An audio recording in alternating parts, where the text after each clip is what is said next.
For the second time in this short week, Raymond Jackson Jr. is back in court, this time for that second sexual assault case that happened at Metro Airport last month. We learned quite a bit about Mr. Jackson on Wednesday. He's a father with a long criminal history, someone prosecutors consider a menace to society. Morning. Alan Hinman, the magistrate of the 34th District Court, calling the case of Raymond Anthony Jackson Jr.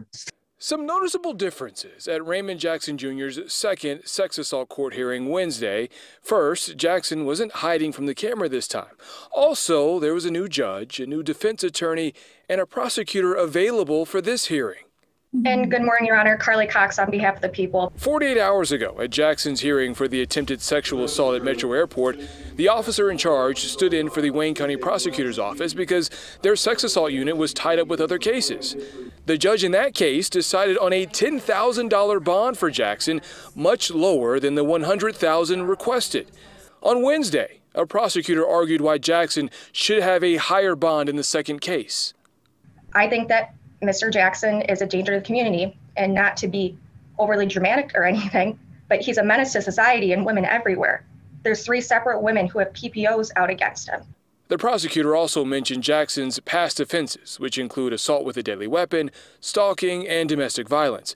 Jackson was out on bond for the assault charge when investigators say he tried to sexually assault a woman at the airport's Blue Deck parking garage May 14th.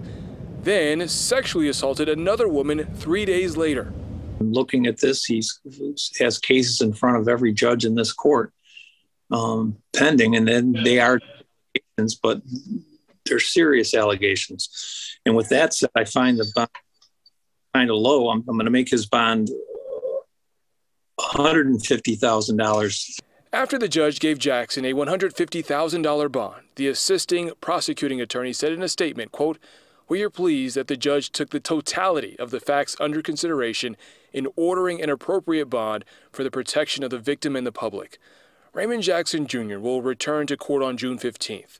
Prosecutors plan to argue for a higher bond in the other sex assault case. Brandon Hudson, Fox 2 News.